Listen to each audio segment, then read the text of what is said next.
Hello, my fellow Westorians. Welcome to the Christmas edition of History of Westeros A little podcast. slow on this Christmas. Okay. I had no idea we were starting. I'm just gazing off into space, You really were. thinking about Christmas and how great it is. Yeah. Oh, actually, no. I was frozen Yeah, you were because frozen. it's so cold. Yeah, and winter my- is no longer coming. It Yeah, is my here. shirt is a lie. Winter is absolutely here. I guess there's a few of you out there that live in extremely warm places, but even those warm places are probably a little less warm right now. Feels like the coldest Christmas we've had in a while. It's also, I don't think we've done a stream on Christmas before. If we have, it's been quite some time. So long that I don't recall. But yeah, things look a little different today. If you're watching, at least, you can see that I'm not wearing headphones. That's because we don't have any Seans today. Not one Sean. Not a single Sean. We are Seanless. That's a lot of lost presents, but it is Christmas, so you understand that he's doing family stuff. So we understand that. That's cool. But we'll keep it going. We have things to talk about. We have a great topic today that's very much on point, very much right in line with that Christmas spirit. And we still have our regular contributors. A lot of you all here are live. Maybe we'll send some questions in and add to discussion. And of course, our top contributor, our invaluable good Queen Allie, that's Nina. Her latest post on her blog is talking about the High Septon and Poor Fellows and the inclusion of women. And while the Faith of the Seven is very patriarchal, like most of Westeros, there is a couple of interesting things about it that make it less so from its conception and more so from just how it's run. And what I mean by that, what she means by that, is taking note of who the deities are. God, in, say, the Western Christian sense, is male in the traditional sense. Not everybody sees it that way, but that's just typically how it's presented. But in Westeros, the seven are not. The seven is seven aspects of one god, and those aspects are equally feminine and masculine, with the mother, the maiden, and the crone, the father, the warrior, and the smith. So, and the stranger, of course, is genderless. So that's kind of, yeah, so this all fits into that discussion. It's a good one. Check it out, goodqueenalley.tumblr.com for that and lots of other great content from Nina. This episode was voted on by patrons. It beat out the life of Harwin, the Basilisk Isles, and House Velaryon. That's House Velaryon of Driftmark, not House Velaryon of wherever else they could be. No, there is only one House Velaryon. You can participate in the votes by joining us on Patreon. You can get bonus episodes and other content as well by joining us on Patreon or on Spotify with a subscription. Excuse me. We often start with a trivia question. Today will be no different. And this question is on theme. It's customary to bring offerings to the Dosh Khaleen, who are the crones of the Mother of Mountains and the Dothraki culture, the ex-Khaleesi, after their Khal husband has died. What three items are usually given? I'll give a small clue because that's pretty obscure. They all start with the same letter. Let's describe the topic today. One of the best ways to express this concept outside of George R. R. Martin's creations is the 2021 Dune movie. It said so succinctly, Beast Rabban, played by Dave Bautista, rages and asks his uncle, the Baron Harkonnen, played by Stellan Skarsgård, why the Emperor gave Dune to Duke Atreides, which had been theirs for so long. Baron thinks briefly before saying, "When is a gift not a gift?" Yeah. Dune is the only planet in the known universe with spice melange, and without it there is no space travel, nor no oracular visions, and lots of other things. It's quite the substance. It's the most powerful substance in the world, in the universe, and thus making that the most powerful planet, Dune itself. But it's also a trap. This whole thing is a setup for the Duke Atreides.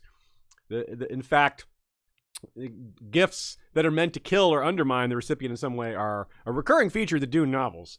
There's one in almost every one of the books that I've read. I haven't read all of them, but I've read most of them. Anyway, the plot and fate of Duke Atreides has quite a bit in common with Ned Stark's story. In both cases, no one is really fooled into thinking it's a gift, but they kind of think they have to do it. They have to accept, even though they know it's dangerous, even though they know it's kind of a setup. In both cases, they don't realize just how much of a setup it is, just how dangerous it is. They've gone in over their head. Hand of the King is the second most powerful position in the kingdom. And though Robert isn't intentionally trapping Ned, he's not like, haha, I'm going to go trick my best friend into coming. He has kind of trapped him unintentionally. He's basically, Robert's kind of trapped himself, and he ropes Ned in with him. So that's a good example of that. Ned didn't even see it as a gift, but a lot of people would. It's an honor in the Seven Kingdoms to be named Hand of the King, and a lot of these families, they view honors as something above a gift, something more valuable, more precious, especially when it's something that raises the esteem of your house that much. Hand of the King. I mean, not many houses can say they've ever had Hand of the King come from their house. So even though Ned didn't want it, you can see why there were all these other factors that led him to accept. By the way, we really need Stellan Skarsgård in a Game of Thrones show of some kind. It could be House of the Dragon. It could be one of the other shows that comes out. He's just done so many great films and shows, but he just did Dune and Star Wars, Andor, in like a year or a year and a half. I mean, wow. It was just and Star Wars, not Andor Star Wars. Andor Star Wars. Nice. Got me. And, I mean, he's been Pirates of the Caribbean. He was in Thor, all the Thor movies, right? This guy has been an actor since 1968. I looked it up. Of course I did. So, yeah, we need him, and we need to get him on our squad, too. Perhaps one of the most obvious we can point to in A Song of Ice and Fire, getting back to that, is the repeated phrase, Euron's gifts are poisoned. Think about Pyat Pri. Pyat Pri, yeah. Euron's gifts are Pyat Pri, yeah. None of them have been literally poisoned, the gifts themselves, though we do have a section on literal poison gifts in this episode today. A few Euron-centric examples just to get us set up, like gifting Victarion's men with lands that he knows they can't hold. A perfect example of an offer they just can't bring themselves to turn down, even though it's complete suicide. They're not going to be able to hold castles in the Reach for the long term, come on, but they just can't help themselves, like land, titles, oh, I must have it. The dragon horn, I mean, that's a pretty straightforward example, even though what's going to happen with it is not so straightforward. We do know that it's probably toxic, poison, dangerous in multiple ways, really. The Dusky Woman as well, even though he was more worried about Maester Cerwyn, who he's now killed. He's worried about them both, or maybe should be worried about them both, but he was clearly more worried about the Maester. Even though the Maester came from the Citadel, Dusky Woman came, well, we don't know where she came from. She came from Euron, and, well, I don't know about you all, but I'd have been more worried about her. At this point, though, we'll just see what happens. But Euron's gifts are awesome because we're not the target of them, and because he makes the story so interesting, and he does such a great job of embracing this concept and providing us a variety of examples. So we're going to include poisoned prizes as well. There's a difference between a prize and a gift. Really, it's just one's given to you, the other is claimed. But they, in both cases, for our purposes today, they work out terribly. In both cases, the object of value delivers a negative return. The gift or prize is a vehicle for suffering or death or just bad things, usually for the seeker of the prize or receiver of the gift. But sometimes innocents are roped in, or sometimes innocents are the only victims. So we'll cover some of those cases as well. There are a variety of ways in which this can be interpreted. It is a broad, wide open topic in a lot of ways. There's more examples in the books, shows, and other places that we could possibly cover. So, as usual, we take a little bit of extra benefit from having live viewers and folks who send us ideas in advance. Hit us with your favorite ideas of poison gifts, poison prizes, things that blew up in the wielder spaces, things like that. Some may already be on our agenda today. We've got a good list, a good group of categories, different types, but you might think of one that we didn't. So feel free. Ashea will take the best examples, put them in the chat, and you get a shout out if we use it. One of the more common ways to express this is the ancient concept of a white elephant. We've talked about the white elephants before. It's a gift that impoverishes its owner. Maybe not poisonous, but I think poisonous works because it's something that weakens the bearer. It doesn't kill you, but maybe it kills your money. It kills your finances. Well, I love to refer to the Simpsons episode where Bart gets an elephant because this is exactly what happens. They can't afford the elephant. It's also just a problem for other reasons. And then, of course, they kind of did a similar version for Lisa when she got a horse. They couldn't afford the horse either. But it's the same concept. It's a gift that you have to pay too much to keep, and thus it's the gift that keeps on taking rather than the gift that keeps on giving. Very much the opposite. There's a real simple example from the real world that comes up a lot. It's debt. Predatory lending. It doesn't even have to be predatory lending, but that's an example that really hits the mark for this. Now, lending isn't presented as a gift necessarily, but it's sometimes the way people sell it. It's like, this will take care of all your problems. Get some money now and you'll be fine. It's presented as a boon, right? It's presented as fair, or it's presented as a good deal, when a lot of times it is not. Especially if it's predatory, then it's the opposite of a good deal. It's meant to harm you. The term house poor comes to mind. That's not necessarily a case of predatory lending, but it could be if your house loan was of that ilk. Car notes as well can bring you down if they're more than you can afford. So you all understand this concept. It's a good place to start because this is one that fits in the real world. Harrenhal is a good one, getting back into Westeros. Harrenhal, too expensive to maintain. As we pointed out a few times, it isn't necessarily that way, though. If you're rich enough, you can upkeep Harrenhal. The problem is, most of the owners of Harrenhal weren't rich enough, and the setup of Harrenhal by the kings that rule over it is to keep it that way. They don't want anyone having enough money to fully bring it to its maximum potential, because then that would make it a threat to them. Whatever king sits the Iron Throne doesn't want a fully functional Harrenhal, like the Death Star. That thing's operational. No, keep that thing from being operational. Keep it at half power, at half state, not full powered. Half powered they can handle, full power, that's a threat. Now, that, of course, doesn't just apply to Harrenhal. There's a lot of castles out there, houses with insufficient income to pay for their castle. Castles, think of the concept of being house poor, times that by 100 or even more maybe, and you've got castles. Castle poor. The Westerlings were castle poor when Robb Stark came a knocking and ended up marrying Jane Westerling. Their castle was falling apart, right? Good example. We talked about how, at the time when we covered Volantis and Valar Aretas, they literally have white elephants all over the place as means of conveyance for the wealthy. And at the time we discussed how that's a very heavy symbolism. Without rehashing all that, one of the simplest ways to express that is their entire culture is weighed down by the way it's managed, by having slavery, by having 3/5 or 4/5 of the population be slaves, and the wealthy folk just kind of sit back and manage their slaves. It's a stagnant society. And so much about Volantis shows that. Nina says, this may also somewhat be the case with Castamere being given to Rolf Spicer. Rolf Spicer gets Castamere after the Red Wedding for his family's participation. While it's difficult to say the total value of the Castamere lordship, and there are gold mines in the region, the Spicers would at the very least have to invest in building a whole new keep, since the halls and keeps above were put to the torch by Tywin, and the original underground keep was obviously flooded, also by Tywin.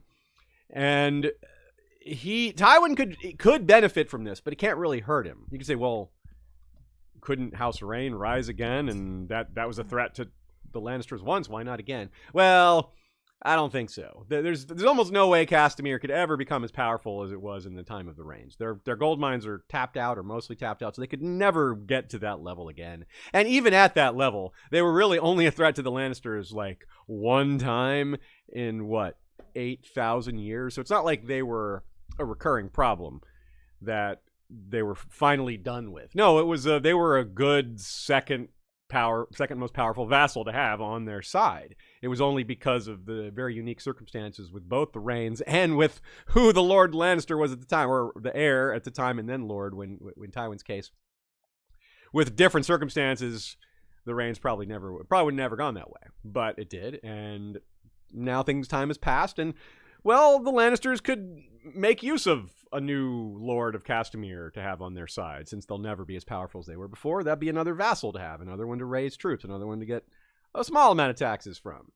So Tywin can't really lose there if Rolf Spicer recovers the land and turns it into something productive.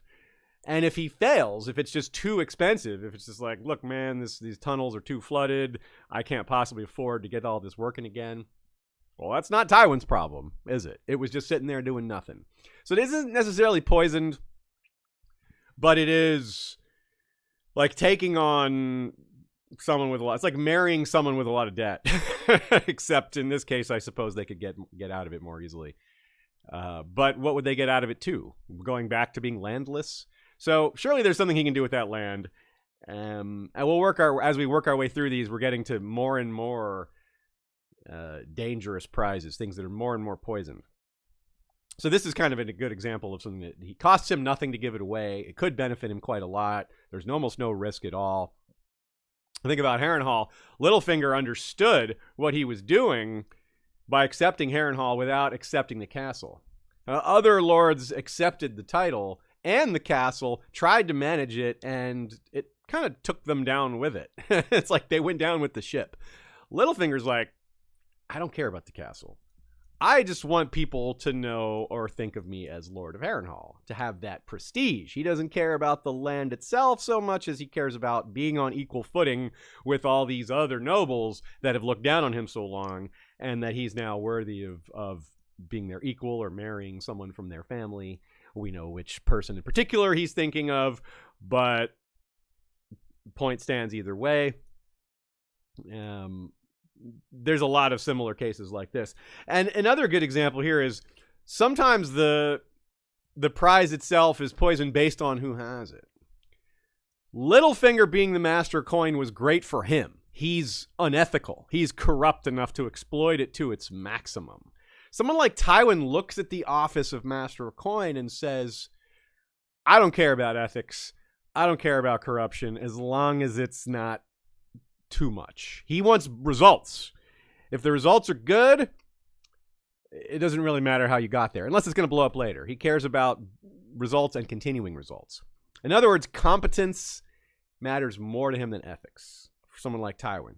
So he doesn't really care that much how Littlefinger got the coffers flowing again, as long as it doesn't blow up in his face later, which it might. Well, not Tywin's face. It might blow up in someone else's face later. So this is why it was a bit of a poison prize to give it to Tyrion, because Tyrion's not corrupt.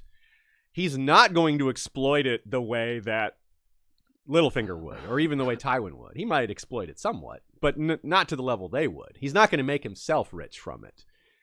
And Littlefinger also left it in a state that made it difficult, made it hard for Littlefinger, or for Tyrion to figure out what he had done with it. The books were in an entangled mess. So, yes, it's this honored, prestigious position that you can enrich yourself from if you're a Littlefinger, but if you're a Tyrion, it's handcuffs. It is a bit of a poison prize in that sense. And Tywin doesn't see it that way. Tywin would say, well, why won't you just... There's all this opportunity here, man. Like, why are you being held up by your ethics? You know? So, Tywin legitimately was perplexed by Tyrion not wanting to do this job. He really didn't understand. I think some people think that he was being like, why don't you get it? While actually understanding that he was diminishing him. I think Tywin actually thought it was, look, man, you can enrich yourself with this. So kind of the same way Tywin was confused when he offered him Sansa. He's like, you can marry Sansa and be the Lord of Winterfell. He's like, I don't get why you don't want this.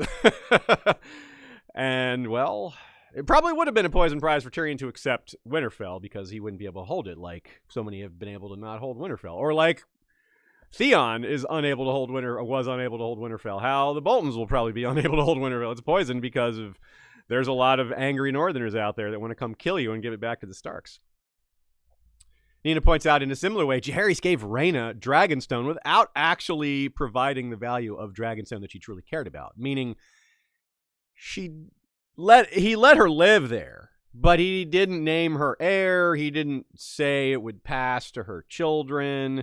He said, you hold the island and the castle by my gift, not by right. So, in other words, it's the kind of gift that can be taken away, which kind of makes it not a gift, right?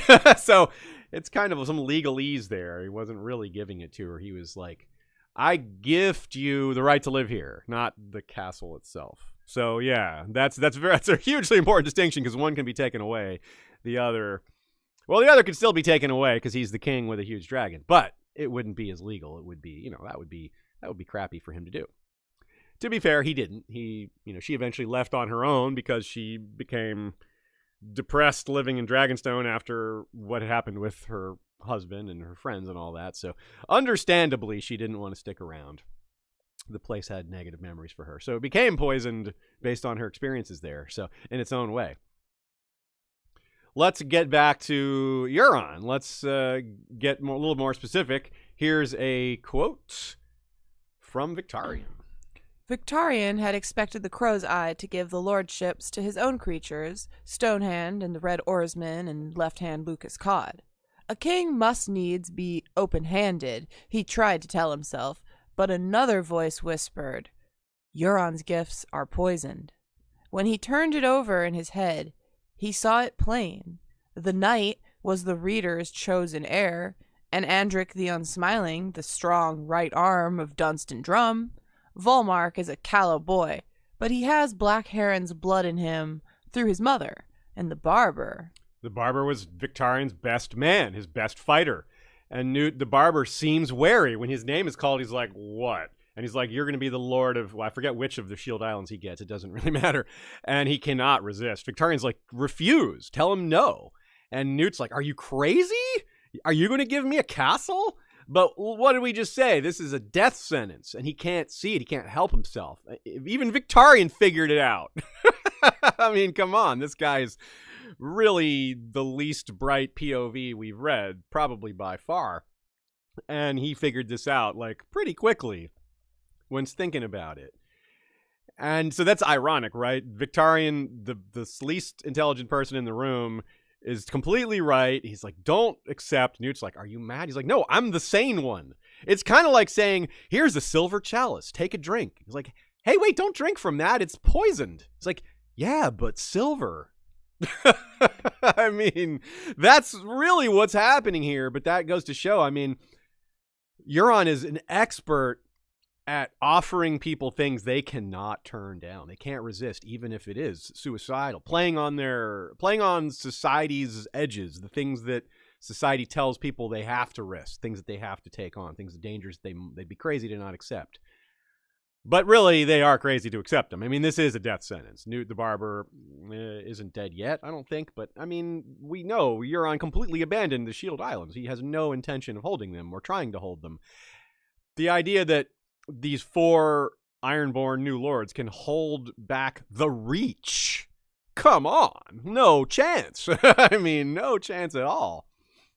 So, perfect example of the opposite extreme here. When it's a castle making you poor, well, I mean, you might find a way to make more money later. But in this scenario, you're gonna die. There's no later. There's no later to be like, well, I'll find a way to get thousands of men to defend this castle, and the Reach will just let me keep it. They'll be like, you know what, we'll just leave those Ironborn alone. No chance whatsoever. But, like, I guess it's the opposite of Brienne, right? Brienne, no chance, no choice. When she did it, it was for good. It was for something we would praise her for. But in this case, I mean, you've got people that they're so greedy, they're so lusting after power that they just walk right, like a lemming. They just walk right off that cliff. And you get it, though. It doesn't seem like, yeah, no, people do that. It doesn't seem unrealistic. Yeah, people do stupid things like this all the time. You offer them something that is really bad for them, and they can't help themselves. Like everyone's a drug addict and you're offering them the drug they're addicted to. Something like that. It's just something about addiction and things that we desire, that we've always wanted. Just can't say no to them, no matter how dangerous they are. It's a strange thing, people. Humans, we are. Yep. A concept that comes up very early in the story and sticks around, but is perhaps most prominent very early in the books because the early books deal with children the most, or young people, or naive people, careful what you wish for, a concept we've raised before. Things that you wanted that are bad for you probably always were bad for you. You just didn't realize it, like Sansa wanting to be married to the prince. And now if Joffrey had been one of the rare good ones, well, this would have been a fairy tale, I suppose. They get married, live happily ever after. That's when you get a good husband or prince or whatever, princess. In real life terms, you can get naive, or you can be naive and get lucky, but you might not. It's kind of random, right? But even being married to a good prince, even if he had turned out good, even Joffrey's a good person, it still might not have been the life she imagined. It still might not have come out the way she wanted. It still might have been all it's cracked up to be. It still might have been the way she imagined it when reading the fairy tales. It might come out different.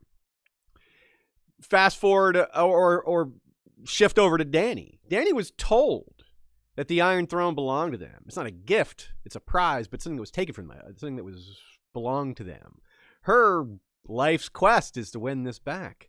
We point out right away when we did our reread, it's a pretty toxic quest. Is this good for you? Do you want to be queen? How many times have we talked about how dangerous it is to be king or queen? It's not a good thing in a lot of ways. One of our sections in the episode today is called "To Crown Them is to Kill Them." There's a lot of examples of that, whether it's Myrcella, young Griff, Robb Stark. Might happen to Dany too. In winning the throne, she may, speed up her own death, even if it's for a good cause. Even if she saves Westeros from eternal winter. I mean, the pursuing the throne part of that isn't necessarily necessary. And she didn't start her quest saying, I'm going to save Westeros from the White Walker. She started off with her brother's poisoned belief that they need to win back what was taken from them. Arya accidentally wished for her own death. That was funny when she's like, I hope your princess dies. When she says that to Elmar Frey, and Elmar was actually going to marry her. That one's just funny, of course. That one's not meant to be foreshadowing. It's just a little tongue-in-cheek joke for the very, very attentive reader. Yeah, because it's not like we think Arya's going to die. Yeah. Yeah, we don't. That's not foreshadowing. Actively don't, yeah. Yeah, really don't. The Mystery Knight had a dragon egg as a prize in the tourney, but behind the scenes, they were engineering a winner. So it was the prize itself wasn't poisoned. The pursuit of it was. In other words, if you were doing well in the tournament, they might mess you up to keep you from winning because they had a particular winner in mind and they were making sure it went that way. Nina says the dragon itself was also likely a big reason as to why Bloodraven decided to spy on the tourney in the first place. It caught his eye. It's like, what are they doing? Dragon's egg? That's quite the prize. It's a little peculiar, and that got him to dig deeper and uncover everything else. Maybe he would have figured it out anyway. But if it weren't for the other factors, the dragon egg was a big red flag. Literally red in this case. Blood red dragon egg. The idea that a marriage between two relatively unspecial Riverlands houses would require a dragon's egg as a gift, it just all stood out like a red flag, like a sore thumb, like Rudolph's red nose. Pick your metaphor. Alicent thought Larys would be a valuable friend. His services were almost a gift at first, but did that backfire? He's becoming more and more of a liability the more things go on. And what about Otto gifting her his own daughter with the crown? He said to her, well, I steered you towards the crown. Wouldn't you have, what else could you have wanted? She says, a great line, how am I supposed to know? You told me what I wanted. You basically made me want this. I don't know if this is what I would have really wanted. You steered me towards this as a child when I was very open to suggestion. As an adult, she's not sure if it's what she wanted, but it's too late. It's too late to give it back. It's too late to say, I don't want this. She's queen now. There's no going back on that. That seems quite poisoned because, she can't even, like I said, she can't even process whether she would have even wanted it. Her whole idea of what is good and bad for her personally vis-a-vis the crown and the throne has been completely spoiled for her because she knows she's been lied to. She had much, much older men telling her all these different things, which as she's getting older realizes a lot of these things weren't true, were they? Like, would Rhaenyra have this whole bit about her family being murdered if she allows Rhaenyra to take the throne? that's something we keep coming back to. Is that really true? Where did Otto get that precedent from? What other Targaryen murdered all their family? Maegor didn't kill his own family when he took the throne. He only took the throne when they tried to take it back, or killed them when they tried to take it back from him. And even then, he, for as bad as he was, he didn't go around slaughtering them. He tried to make them accept him, as bad as he was. So even Maegor the Cruel didn't do what Otto accused Rhaenyra and Daemon of planning to do. And then he tried to do it himself, ordered the Kingsguard to do it. So yeah, that throws it all off. So that just messes with Alicent's head and makes her wonder, like, what was this all for? What really is the danger here? Did I really want this? And she has no perspective or anything else to compare it to. Like, well, what would her life be like if she had just been a mother in Old Town instead, married to someone who wasn't the king? She has no idea. She can't compare herself to that person who doesn't exist. She can maybe look around and see other ladies that had lives like that and say, okay, maybe my life would be like this, and maybe she would prefer that. Maybe she would see the lack of danger for her children and for herself and say, yeah, this would be a better gift. This lower station would actually be safer for her. That would be a real gift, a non-poisoned gift. Let's talk about the concept of the gift of a hand grenade or a ticking time bomb, something that's going to blow up in your face that you aren't aware of. Here's a quote. A faint smile touched Roose Bolton's lips. You are a perilous prize, sir. You sow dissension wherever you go, even here in my happy house of Harrenhal. His voice was a whisker above a whisper. And in Riverrun as well, it seems.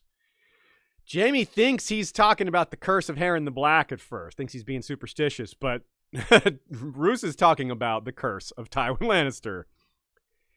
Interestingly, this whole scene is something unique. Vargo Hoat sees what's happening and is losing control and seeks to devalue the prize of Jaime. He is a perilous prize, has to be handled carefully, has to be, well, handed back over to Tywin, which is what Roose does. But first, his hand is removed, Jaime's hand, and that devalues his prize, his level of like what you would get in ransom, what his value to the Lannisters. Tywin still wants him. He's still his son. He's still, in Tywin's mind, the heir to Casterly Rock, even though Jaime disagrees with that and wants to stay in the Kingsguard. He's no longer a huge military asset without his right hand. He's no longer capable of leading men from the front. He doesn't have that reckless courage that men love to follow. He can't do that anymore. And Hoat knew he wasn't going to get to keep Jaime. He wasn't going to get the value of that gift for himself. So he devalued him for Roose to also make sure Roose didn't switch sides, make sure Roose took the blame for Tywin, what happened, for Jaime, for what happened there. He doesn't want he didn't want Roose and Tywin getting friendly. He wanted to make sure, having switched sides himself, the person he just switched sides to didn't then in turn switch sides to the side he was just on, which would be terrible for him. So that would have angered Tywin. So he's like, look, if I cut Jaime's hand off, Roose is going to be blamed for it because I work for Roose. And this is all Roose explains all this to Jaime and thus to us readers at the time.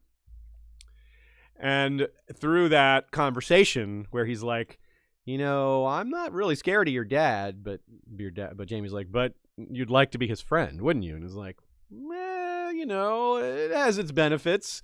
So that was what that scene was about in a lot of ways, was Roose trying to detox the gift, to remove the poison from the situation so that he doesn't get Tywin as an enemy. Especially with the Red Wedding in the balance, with being planned behind the scenes at this point. That train may have already started rolling. Obviously, it hadn't gotten to the station yet, but this is a Storm of Swords we're talking about, where the Red Wedding happens. Arguably, Dany's dragon eggs could fit into this category. Certainly, Illyrio and Varys did not see this coming. They did not expect the dragon eggs to literally explode and bring forth dragons. That was not what they saw coming. They are pivoting their plan to make it work out. But having her emerge and become this leader, definitely not what they planned. And for her, it might blow up in her face because, yeah, she'll perhaps wind up saving humanity, which is one of the best lives lived you can imagine, saving everyone else. But for her on a personal level, it's going to enable her toxic quests, enable her to reclaim the Iron Throne, which isn't really something she should do, I think. On a personal level, I think it's good for her. And it will probably accelerate her death. So maybe that's a little indirect. But none of this happens without the dragons. None of it at all, right? She stays with Khal Drogo. Who knows what kind of story it would be if the dragon eggs never hatched. It certainly goes a much different direction, right? Certainly for her, anyway. There's a little more irony from the subplot that also is of the Jaime Roose subplot, and this is to do with Brienne. Here's another quote. Sir Jaime, Sir Jaime will continue on to King's Landing. I said nothing about you, I fear. It would be unconscionable for me to deprive Lord Hargo of both his prizes. The Lord of the Dreadfort reached out to pick another prune. Were I you, my lady, I should worry less about Starks and rather more about sapphires. It's sapphires. Sapphires. It's terrifying what's about to happen to Brienne there. He's being left with one of the worst characters we've ever encountered, one of the cruelest. But talk about a poison prize. Brienne is the poison prize. He asks too much for ransom for her, gets refused. He tries instead to assault her like a dummy, like he puts himself in a room alone with her, and she bites his ear off. She gets released anyway, thanks to Jaime, comes back, who himself is dubbed a perilous prize. He puts himself in harm's way, and they can't have him die on their watch, so they have to kill the bear and pull him out, right? He plays it really smoothly, really smartly. Hoat ends up with an infected ear, and it basically results in his death. His men abandon him. Gregor Clegane comes, takes the castle, cuts his arms and legs off. Yeah. a batch of poison prizes for Hoat. He would fit in really well with Euron's men, or one of the ones who's given a Shield Island here. This is that concept blown out of proportion big time, because it's not just one of the Shield Islands, which is a place that you could maybe see holding that in under different circumstances if Euron was going to help and they were going to send their fleet there. But a sellsword holding Harrenhal that's in the middle of the country, yeah, that's never going to happen. Never going to happen. So really, all three of those things were too big for him. He bit off more than he could chew, no pun intended, from his ear being bitten off. He bit off the enmity of Tywin. He bit off the curse of Harrenhal, all the versions of that, both the metaphorical and the how are you going to afford this, man? And the prize he claimed in Brienne literally infected him, and that infection went to his head. Literally. The infection spread to his brain, and he went mad. Yeah, couldn't have happened to a nicer guy, huh? So not always do the poison gifts hit people that don't deserve it. So, really, we may not have a better example of someone who deserves it than him. But another example of a gift meant to diminish someone would be, again, including Jaime, going back much farther in his history when Aerys gave him the white cloak. Many, many people would look on this as a huge honor. Jaime did. Jaime thought it was a huge honor himself. He loved it. He thought it was great. There were some more things wrapped up in it, like he thought it would enable him to be near Cersei. He thought other things as well, but yeah, and he didn't see what was going on between his father and the king at the time. He was too young to have noticed that or to fully understand it. He was 16 years old. He didn't understand that being stripped of Casterly Rock was such a big deal. Even now, he doesn't care about that. But to Tywin, it was a huge deal. And Nina writes, Tywin would lose his golden heir forever and would look dumb to Hoster Tully while the two of them were working on betrothal negotiations between Jaime and Lysa. Yeah, so it undermined that, too. He had plans on who he was going to marry Jaime to. However, what Aerys had not realized was that he would now have by his side for the rest of his life not just Tywin's son, but a young and idealistic knight. In giving Jaime a white cloak, Aerys had directly empowered the person who could and would make the choice to stop him when he conceived the total annihilation of King's Landing, right?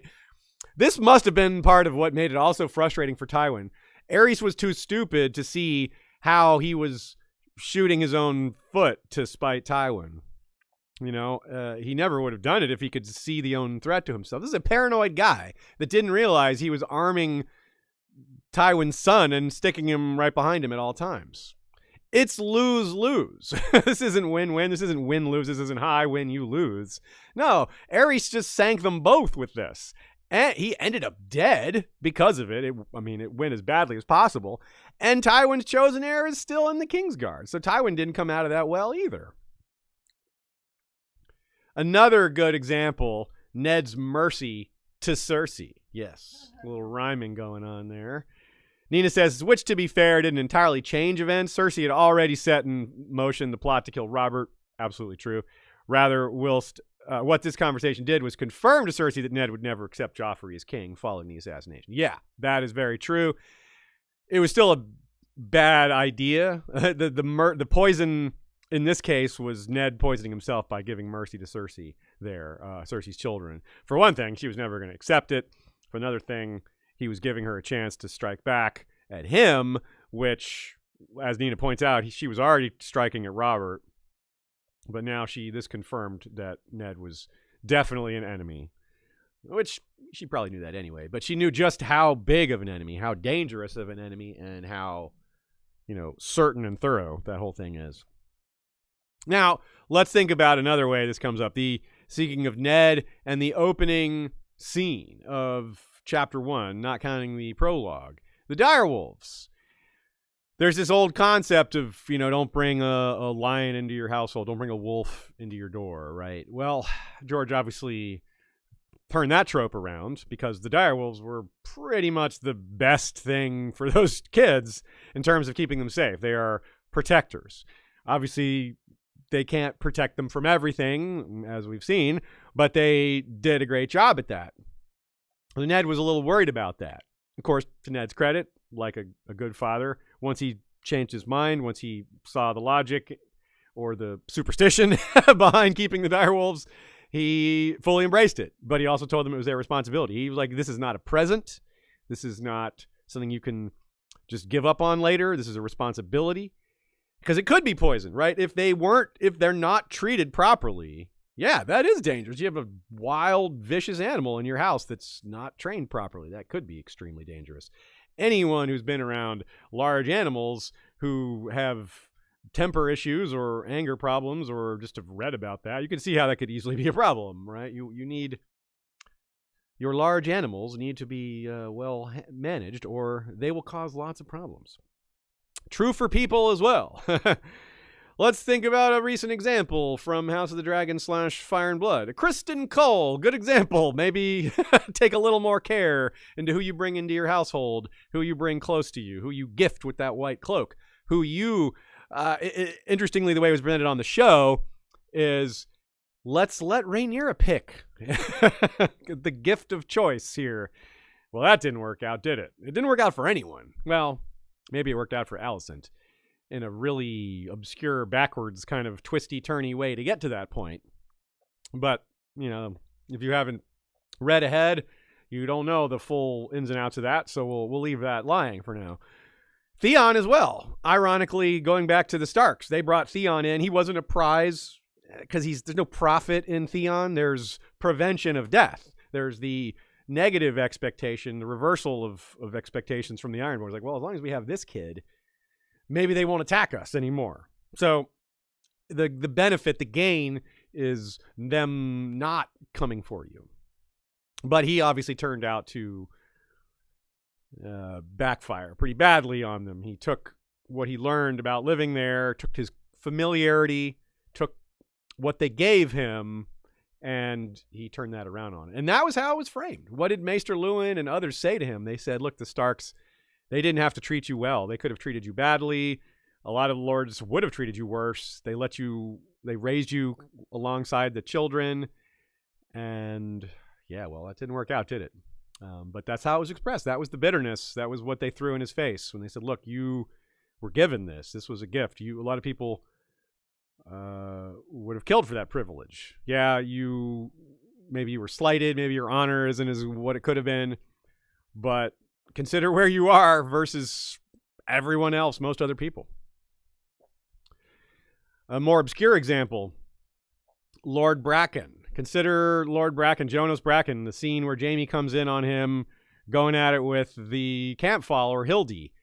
There's a long-running theory that Hildy is a member of the Brotherhood Without Banners. To boost the idea of this theory, George out and out called her that in one of the Cushing Library manuscripts. Those are the pre-finished versions. He had written other versions of these chapters that were not the final cuts, and so a lot of his notes and incomplete chapters are collected at the Cushing Library in Texas. And there's notes from Feast for Crows and A Dance with Dragons. And in some of those notes, Hildy is specifically said to be a spy for the Brotherhood Without Banners. So whether she actually is in the main story now, whether that's a real thing or something George gave up on, is a question. But I'd lean into yes, she probably is, especially the way she talks to Jaime. She makes sure Jaime understands her name. She tries to get friendly with him. George gives her a lot of dialogue. So I would definitely suspect that she worked for the Brotherhood Without Banners. Now, why is this? How does this fit into our topic today? Well, let me tell you. What does Bracken say to Jaime when he's describing her? He's like, "Oh, this girl, she's nobody. She's a prize of war I claimed." Huh? She had belonged, quote unquote, to one of the Blackwoods.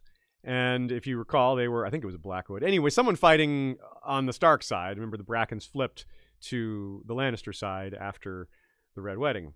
So, or after the Lannister armies come to Riverrun and all that. So, she's probably a spy, probably, quite possibly, part of the reason why Jaime was caught later. Obviously, Brienne had a bigger part involved in that. But they're all working on it together, most likely. And so he took a lion into his household, a wolf into his household, thinking he was just taking some harmless camp follower or someone he could have fun with, and she's spying on him. There you go. Going back to the Ironborn, are the tale of the Red Kraken. Similar story, but with a conclusion. We don't know where this Hildy Lord Bracken thing is going. Lord Bracken's probably not the final target. He's relatively small potatoes in terms of where things are going. But the Red Kraken was killed by one of his prizes of war. One of the many women he took and made a salt wife, just up and cut his throat one night while he was asleep. Just like that. From his perspective, she was a prize of war, but there's nothing more poisonous in the prize category than one that literally kills you. Let's talk a little bit about literally poison gifts here.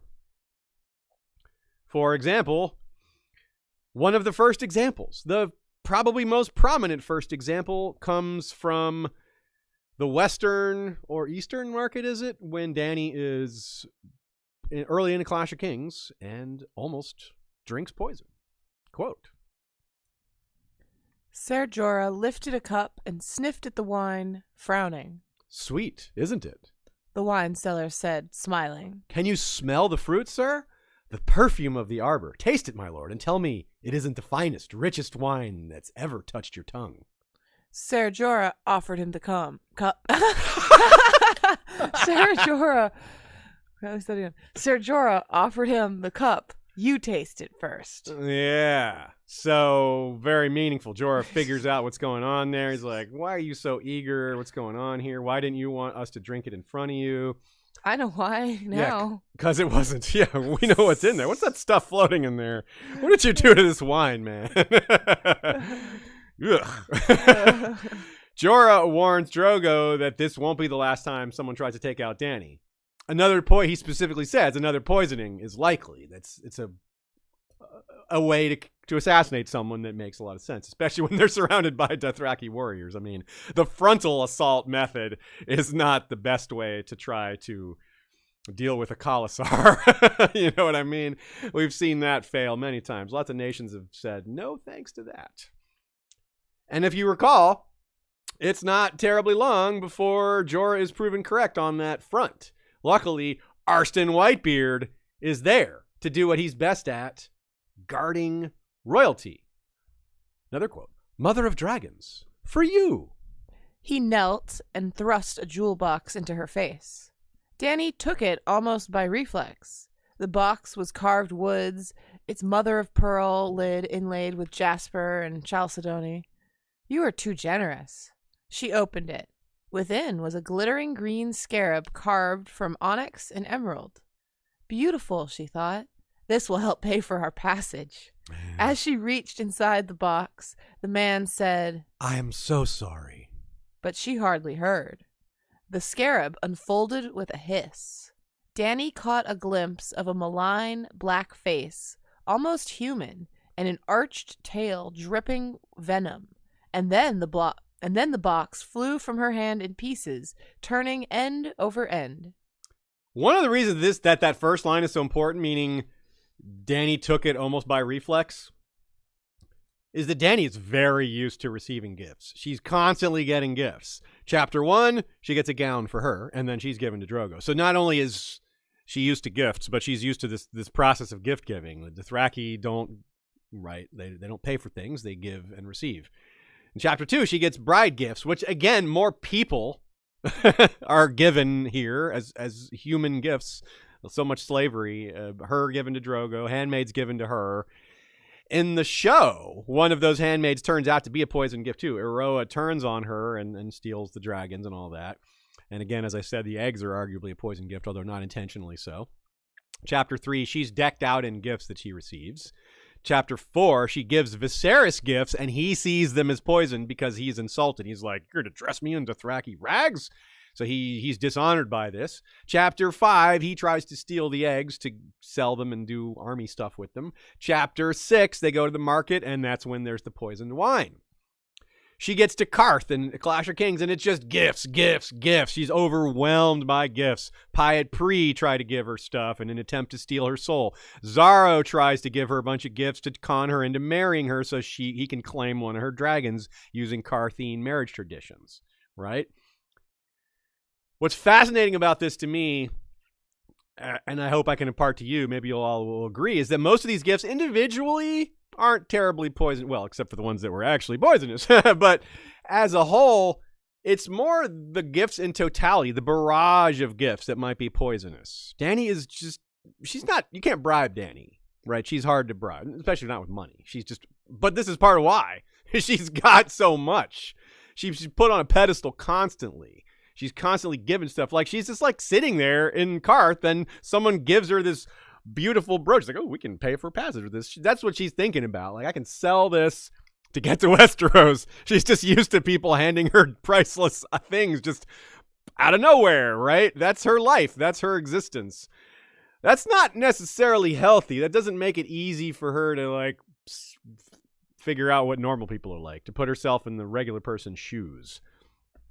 For what it's worth, as Nina points out, to Dany's credit, she gets rid of pretty much every gift she gets in Karth, really only keeping the dragon crown. Of course, a lot of these things are to pay for things, but yeah, she's not attached to them because of what they look like or because they make her look cool. No, they're means to an end for her. She sees them as monetary value, and that money can be converted into progress. I mean, even when she gets that gift in the first place, her first thought. You're right. Instantly, she's like, I can sell this. This will pay for it. What a weird thing to imagine getting a gift. You're like, ooh, think about all the things I can sell this for. Yeah, that is kind of funny to think about. Like on Christmas morning, like you're opening something and you're like, how much can I sell this for? Like your first thought is like, how much can I re-gift this? You know, it's like you're not thinking even for a second about how you could enjoy it or where it could go or this would look nice on my coffers. On the merchant shelf after I sell it to them. Does it look nice converted into a bag of gold? So I remember there's been comedy shows too where people are like, "Oh, get me things for places where I can exchange." Yeah, right. Like, don't get me something credit. From there. Yeah, don't engrave it. Don't put my name. Yeah, don't engrave it. Yeah, stuff like that. Yeah. Gift certificates. Yes, that sounds good. Yeah. Something with a robust exchange program. Yeah. Yeah, so Dany is a different story in that regard because her existence is so different, and it's hard to put yourself in. Just as I was saying, it's hard to put yourself in her shoes, or it's hard for her to put herself in a normal person's shoes. It's hard for us to put ourselves in her shoes. Her little pointed slippers that Tyrion talks about. Yeah, hard to imagine what that's like, just being handed priceless objects just because people want to because they worship you. I mean, she's an object of worship in part. I mean, she's a miracle worker, quite literally. Mother of dragons. Not every day you see that. Nina also writes, the chalice given by the Tyrells to Joffrey on the morning of his wedding is also soon to be literally poison gift. One of the reasons they made it so fancy and so big was to make sure the plan worked. They wanted to make sure it was deep so that it would hold a lot of wine, because that would help make sure Joffrey was drunk, which would help ensure he's not paying attention to what's going on, make it a lot easier to drop the poison in there. And because it's so fancy and big and gaudy, he's sure to want to show it off during his wedding. And they were right. They predicted him. He's a simple person, Joffrey is. He's predictable in a lot of ways. And they knew he would want, they knew what he would go for. They knew he would like the fanciness. They knew he would drink deep. And boy, did they do that. Boy, did it work out.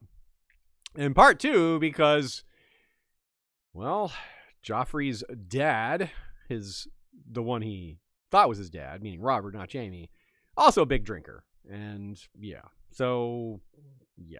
And also Nina points out, because it's the same height as Tyrion, the Tyrells could rely on Joffrey probably making the comparison. Comparing the chalice's height to Tyrion and calling him his cupbearer and knowing that it's going to be hard for him to haul that big old cup around, and yeah, which in turn allows them to pin it all on Tyrion. So the cup itself may have played a larger role than y'all realized in the plot, in making sure the different moving parts moved smoothly. Okay, let's take a little break here and answer a few questions and get some words from our sponsor. We have Niels Rain. The Danish word for poison is gift. What? Really? And then I added that that's true in Norwegian as well, but it also is you can also translate it to married. You could say gift, and it could mean you're married, or it could be a poison. Wow. Yeah. For gift, it would be to poisoned. Yeah. Anyways, but yeah, it's true in Danish and Norwegian. So that's a good call, y'all. Okay. Yeah. Mag Stewart says, an appointment under the Kingsguard to strip a family of its heir, or a marriage into the Targaryen family. Yeah, okay. We talked about the Kingsguard one, especially Jaime. There's probably other examples besides Jaime. Certainly, Barristan didn't think of it as toxic. He had a cousin that took the lands over from him. But I bet the woman Barristan was going to marry, whose name we don't even know, because he had a betrothal, I imagine she saw it as not so great. Maybe she was happy for him, like, oh, I was going to marry him, and now he's going to be in the Kingsguard. Maybe she married that cousin. Yeah, maybe she still became the lord of the lady. The lady, right? May still married the lord of Haystack Corn. What? Spacing out on the Selmies. Right? Yeah, Haystack Hall. Is that right? Yeah. Haystack Hall. Yeah. And so yeah, that's a good point. Maybe that's what happened. Like how Ned ended up marrying Catelyn. Yeah. When Brandon died, that is often what happens. But maybe that guy was already married. Maybe she just kind of got screwed out of it. She would it's be not like Haystack Hall. That's House Arrow. My bad. Yeah, look that up for us. I'm spacing out on that. So Harvest Hall. Harvest Hall. It was close. Yeah, Harvest I was like Haystack. correct to say it was Hall, but not the Haystack. Yeah. It's because they have wheat too, so of course it's like a haystack. That's why you thought that. Right on.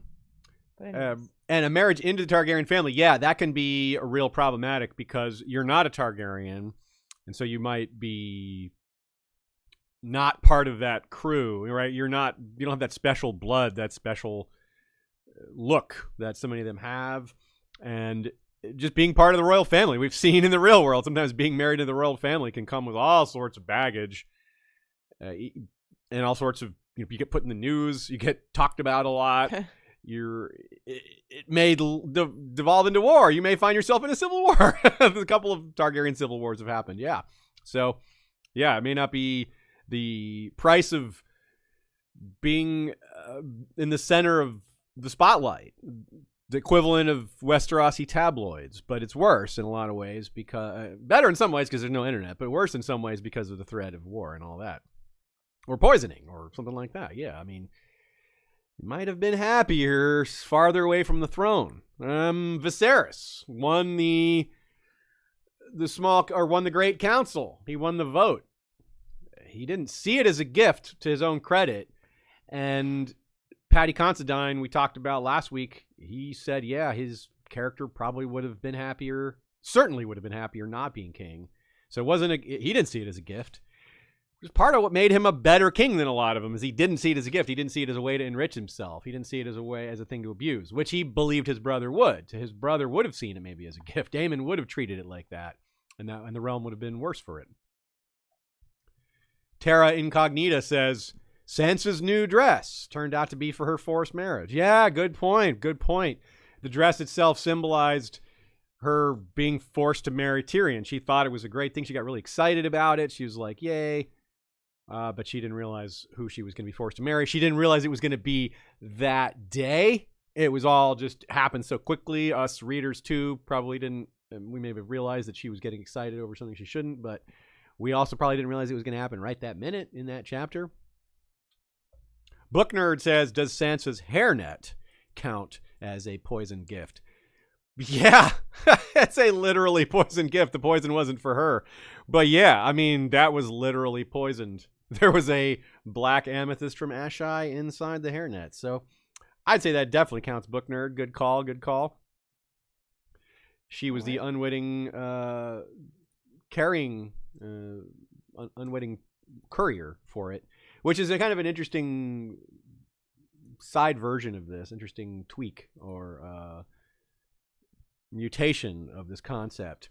Because we talked about that before, how the gift itself is seen as a positive, but it turns out to be dangerous or negative, or to turn a negative profit rather than a profit. Which makes, usually that's the gift itself. But Sansa is the courier this time. She's carrying the poison while carrying the poison in a piece of jewelry. It's kind of a multi-level poisoned gift there. Graham Highlander. What a great name, Graham Highlander. If you were talking about words that mean things in other languages, brawn means gift in very old classical Gaelic. Brawn with two N's. Really? Huh. Wow, the translations are really coming up big today. We got brawn, we got gift for Danish and Norwegian. That's pretty cool. Well, folks, if you know some other translations, hit us with those as well. That's good stuff. That's definitely something that I'm almost never going to catch, is things in other languages. I only speak English. I don't know other languages at all. You don't speak Pig Latin? Not fluently. Not fluently. No, I struggle with Pig Latin. Do you? Yeah. I thought I'd maybe try Hog Latin instead. No good at that either. Harder. Yeah, Hog Latin is harder. I thought it would be easier, but more fool me. A word from our sponsor, Smile Brilliant. When I was younger, I had a lot of orthodontic care. My mother, who's in the room, hi Mom, it's Christmas after all, is well familiar with this story. I started off on what was called an activator, which is this big glob of plastic that pulls your jaw forward. Then I had what was called a Frankel device, which made my cheeks puff out really big. Then I had braces with rubber bands, without rubber bands, with other stuff. Then, of course, the retainers. I didn't wear my retainers as much as I should. I have a little bit of crowding in the bottom of my teeth, my lower jaw, and one of my teeth in particular, which got crowded out by the rest, is darker than the rest. So I definitely, when Smile Brilliant came to us to be a sponsor, I got pretty excited because, yeah, I'm a little subconscious about that one tooth, and I'm looking forward to getting my impressions back from them. I sent it off. And, of course, it's the holidays, so it'll take a little longer for it to come back, as usual. But according to them, it's usually a pretty quick process. And I'm looking forward to getting that installed and seeing the change to my smile. So if you're like me, you've maybe were hesitant to try some of the variations of teeth whitening out there because they all, a lot of them seem kind of scammy. Just the way they're marketed, just something doesn't seem right about them. But this, after research, after looking into it, seems like the real deal. LED lights, like I've said before, accelerate the process, but don't actually make your teeth whiter. It just shortens the session. Strips miss things. Like I said, for my own teeth, a strip wouldn't work for me because it's just my teeth aren't even. And like we've also pointed out before, what happens when you make something that's brown, half white, the other brown stands out even more. So you will need to be thorough or it can end up backfiring. Also, hydrogen peroxide are used in strips, and that creates greater tooth sensitivity as well, which you don't want. You don't want to sacrifice tooth health to make them whiter. That's not a good idea. Health should come before appearance, always. Charcoal is abrasive, wears down enamel, so don't do that. Whitening toothpaste, again, very short term, also abrasive. Really, you want to go with things that dentists recommend, not these fly-by-night businesses, not these surface-level changes. Smile Brilliant, over 10 years in the business, innovative lab direct process rather than these other cheaper methods, and I mean cheap, and not referring to price, but in terms of product and quality.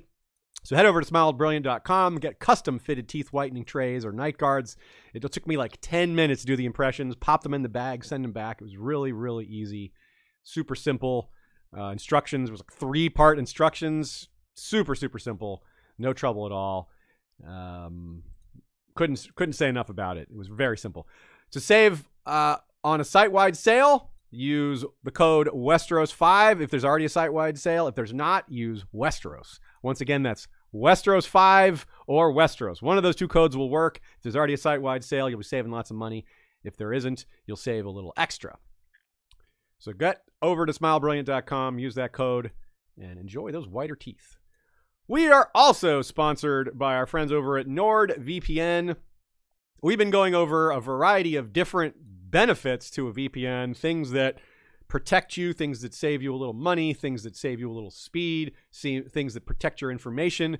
Let me turn it around this time and say, what's the benefit to not having? What's the benefit to browsing with your information out there? What do you gain from that? Nothing. You gain nothing. You only gain the potential risk. I suppose you save a few dollars a month. But for only a few dollars a month, is that really worth it? A few dollars for the price of a cup of coffee to save yourself from all those possible pitfalls of people stealing your information or slowing down your service via, what's it called? What's that word? I'm totally spacing. Throttling. Yeah, throttling. See, my brain is throttled. I can't think of the right word. They do regular security audits on their servers. There are 5,000 servers in 65 countries, and it's super easy just to switch from one to another, to change servers in a matter of a split second. So if one isn't perfect, just move over and find where you need to be. Really simple, really easy. And like I said, if it's not actually worthwhile, if it's not actually going to have any benefit for you personally, well, that's where the 30-day money-day-back guarantee comes in. Huge discount if you go to nordvpn.com/thrones, 4 additional months for free. Really, there's almost no risk. The risk is a few dollars. Like I said, a cup of coffee's about all you're risking here. Might pay off really big. Give it a shot. See if it works out. If it doesn't, that's where the 30-day money-back guarantee comes in. Every platform, Windows, Android, iOS, macOS, Linux, Android TV, supports NordVPN, which is how you can get around a lot of blackouts, things like that. Get over there. Once again, the site is nordvpn.com/thrones.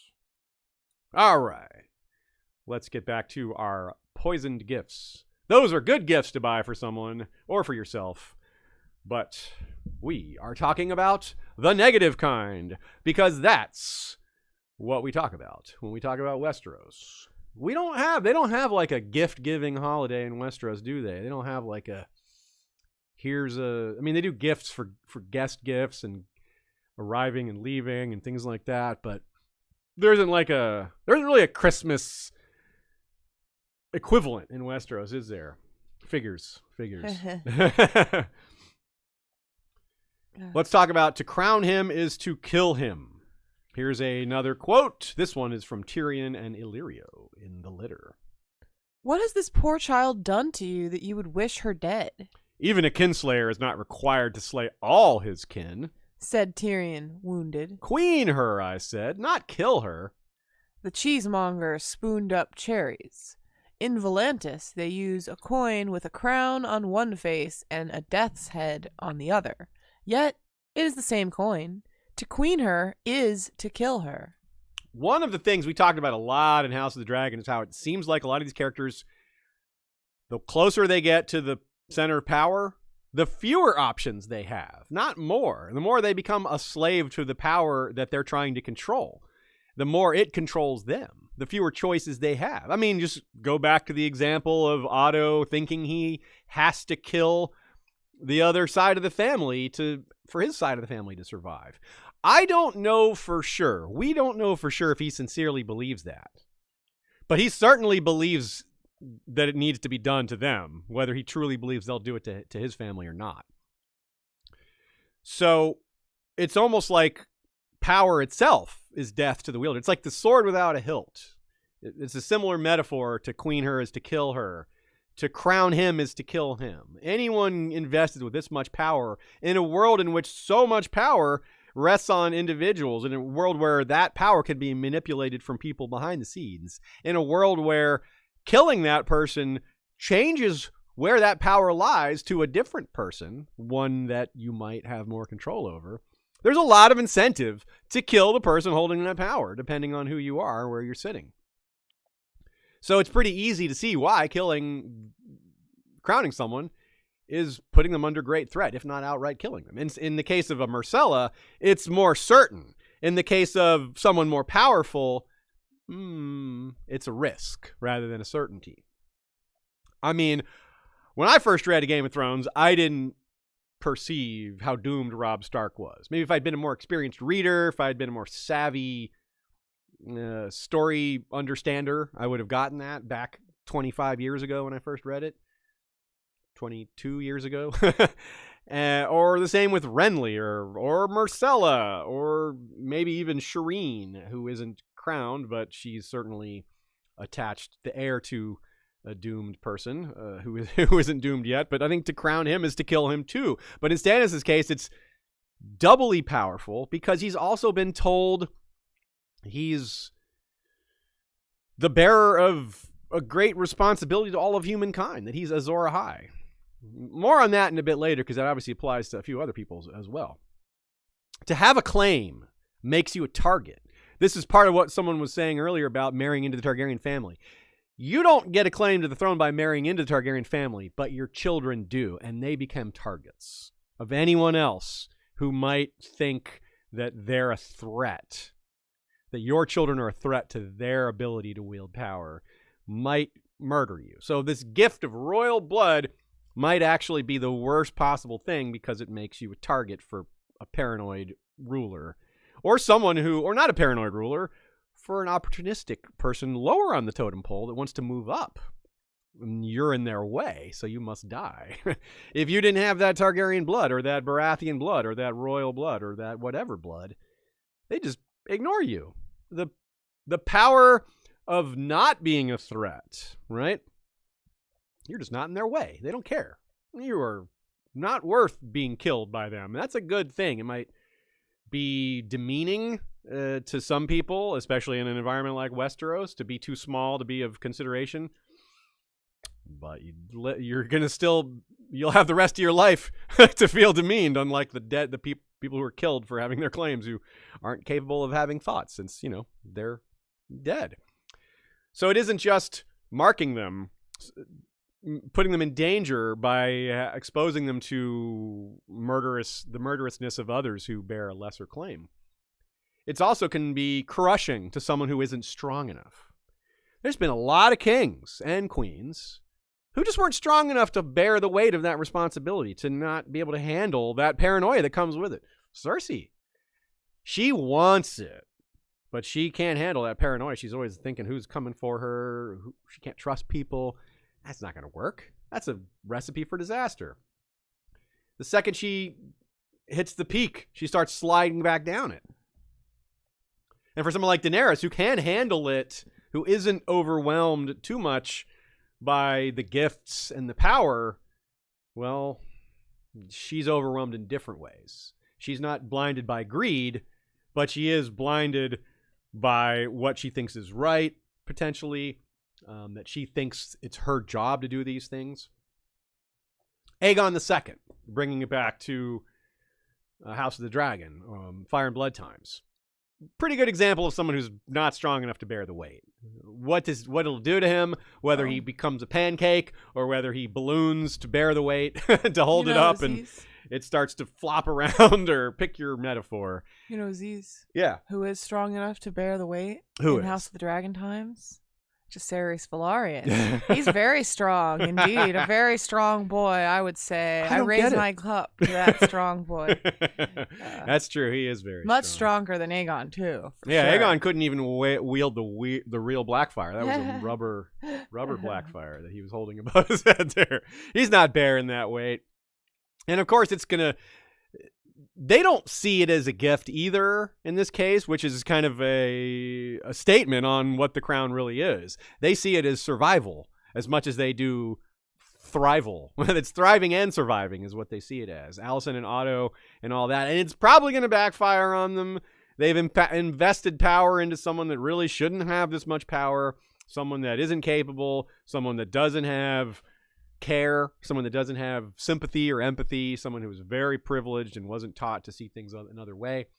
Yeah, I mean, there's all sorts of things that can and will go wrong here, and they did it to themselves. They put the crown on his head, and to crown him is to kill him. To crown him is maybe to kill themselves, too, in this case, because this is going to have a big trickle-down effect, one might think. And Viserys, again, coming back to him, he acknowledged that the Iron Throne was the most dangerous seat in the realm. Not something to lust after, not something to take lightly, not something to enrich oneself. And that's not even including the leprosy thing you get from cutting yourself on it. They throw that in, and it's even more dangerous. But he wasn't even talking about that. He said that before he knew about that part. What about Daemon Blackfyre? Gifting him with Blackfyre the sword. Talk about a poison gift for everyone. That poison flooded the whole country. Daemon and his family and the other half of the Targaryen family, the non-Blackfyres, the Red Dragon side of this. Whew, that was poisonous. I mean, Aegon the Unworthy, this is a dude who knew a thing or two about long-lasting poisonous developments, poisonous relationships, poisonous decrees. Just, this guy was just all poison, right? He knew it well. He was an expert. The best ever at poisonous gifts left for the realm. He left 5 generations of poisonous Blackfyre rebellions. That was his gift to the realm. All his children that he made and invested with the power to continue fighting and to continue fighting for their claims many years later. Yeah.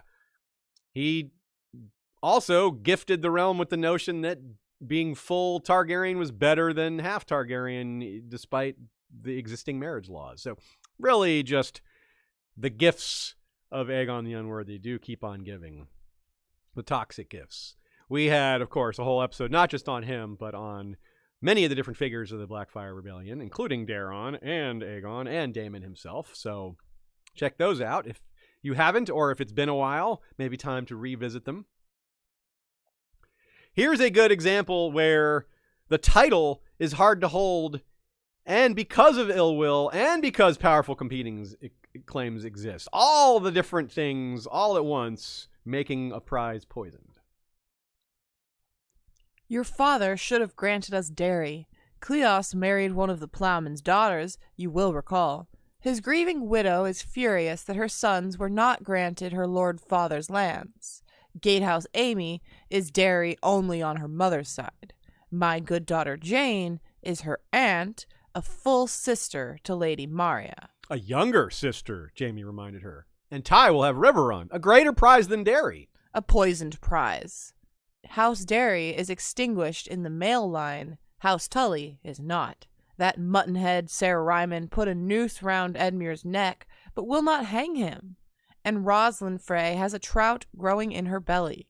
My grandsons will never be secure in Riverrun so long as any Tully heir remains alive. She was not wrong, Jaime knew. If Rosalind has a girl... She can wed Ty, provided old Lord Walder will consent. Yes, I've thought of that.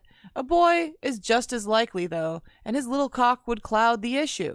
And if Ser Brynden should survive the siege, he might be inclined to claim Riverrun in his own name or in the name of young Robert Arryn.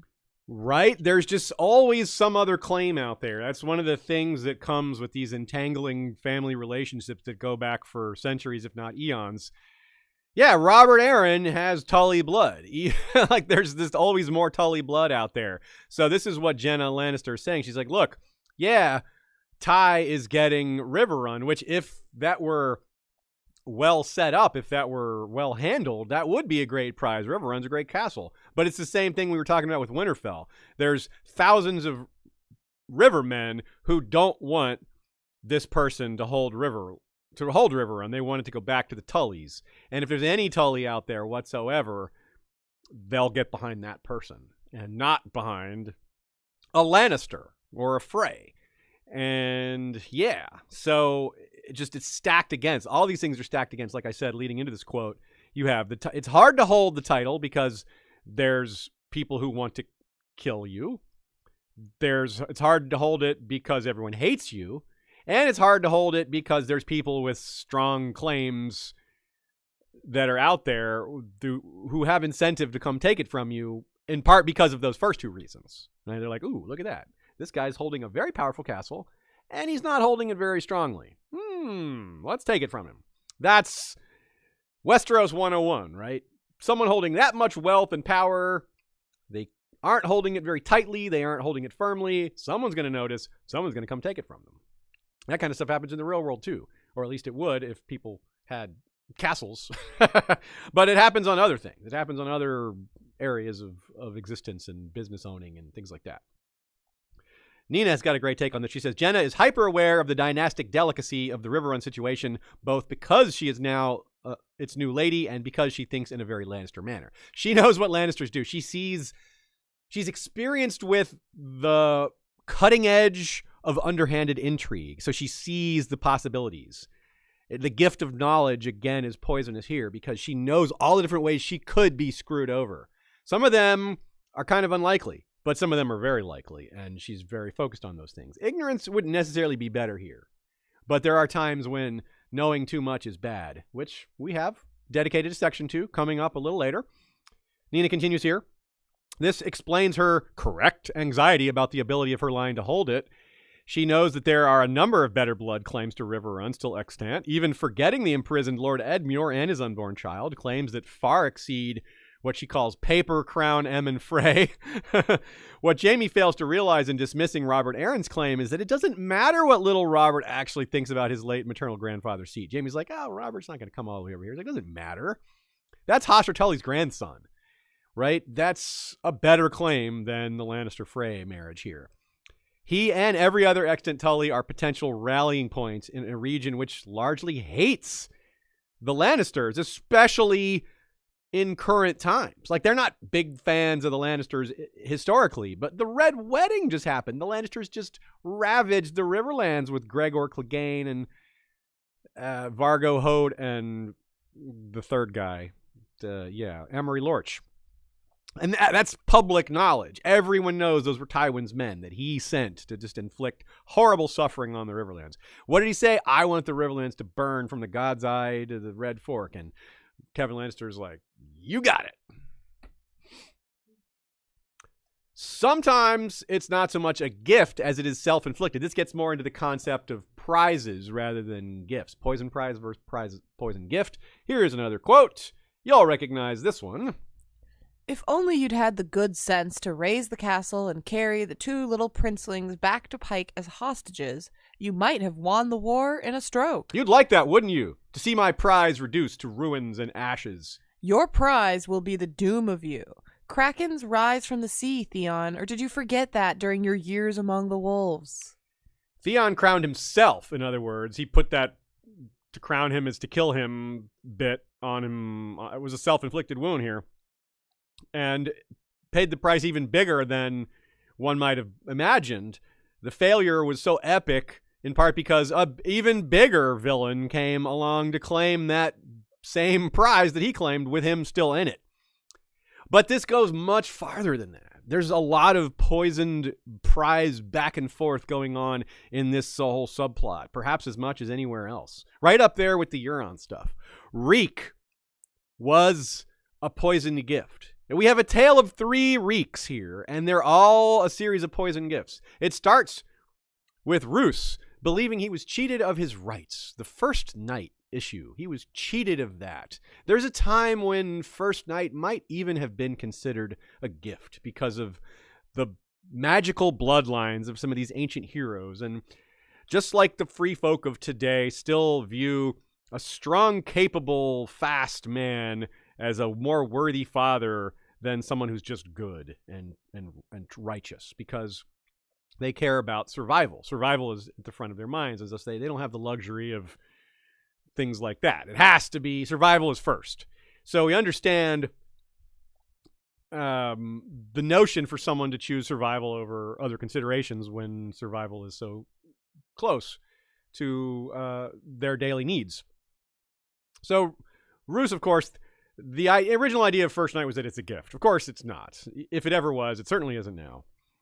So he claimed this woman because of that, and Ramsay was born from it.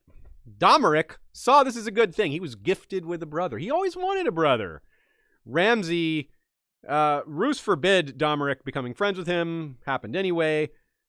Ramsay and the original Reek number 1, become companions. Somewhere along the way, Ramsay poisons Domeric. The gift starts paying off in negative fashion. Ramsay, of course, eventually betrays the original Reek to save himself when they're both captured. He puts on Reek's clothes and is like, hey, I'm just a serving man, and thus becomes the poisoned prize for Theon to capture. Then turns on him, and then Ramsay makes Theon into Reek, the third version of Reek, and claims him, and that in turn makes him into a poison prize for Ramsay, because Theon then turns on Ramsay by fleeing with Sansa, or not with Sansa, well, in the show with Sansa, with Jane Poole in the book, and probably going to end in even more betrayal. The gift of Ramsay, which will keep on giving, probably going to result in Roose being murdered by his own son, right? Multi-level poisoned gifts there. All the Reeks were givers of poison gifts. They were all turned into a giver of poison gifts by the person that wished to subjugate them. And the cycle continues. It's a very interesting, perhaps cutting version of the karmic cycle that plays out in all over the world and all over the life and different experiences. Garbage in, garbage out. Pain in, pain out. You put in negativity, you get out negativity. This is an extreme version of that. Torture begets awful people, begets more torturing and more awful people. The vicious cycle, writ large or writ small, writ in A Song of Ice and Fire and House of the Dragon and everything. Wow, that's a lot there. That Reek one really, well, it goes in circles, like I said. What about the pain of knowledge? What about the gift of knowledge when it's a negative thing? Well, the most obvious is one that's not from reality. It's prophecy. This is one that doesn't necessarily have as strong of a real world connection. Certainly there's things that are bad to know. There are things that you maybe wish you didn't know. Certainly truths that you might be healthier not knowing.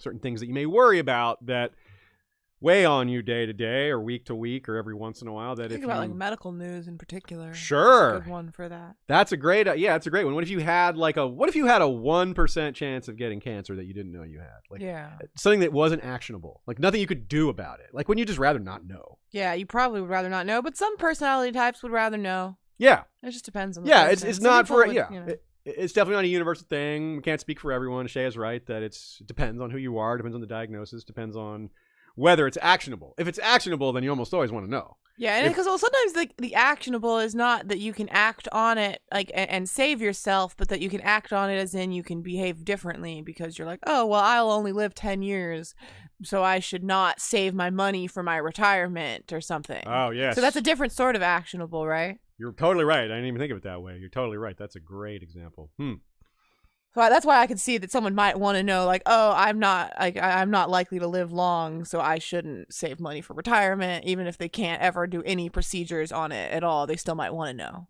Yeah. Like Cersei learning of her future from Maggie the Frog. That was a definitive negative in her life. There is nothing good came from her knowing that. She didn't save anything. She didn't prevent anything. It made things worse, I think.